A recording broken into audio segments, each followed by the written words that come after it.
So guys, nikisema life will humble you, you better understand what I mean. So kulikuwa na hizi mang'ombe let me call them maumbo.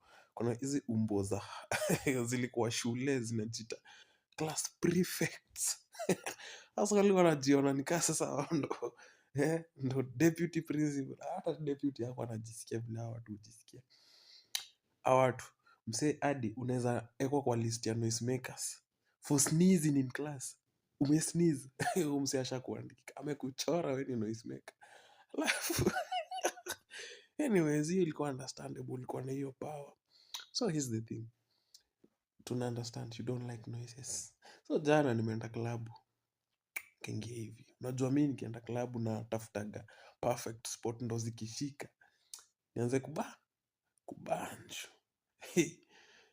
Nikatafuta nikaona kando ya DJ iko sawa, acha nifike pale hivyo kando ya DJ. Bro, guess who's making noise now? Make some noise. Guess ni nani? Ile kamili inaandika watu noisemaker inajiita class prefect.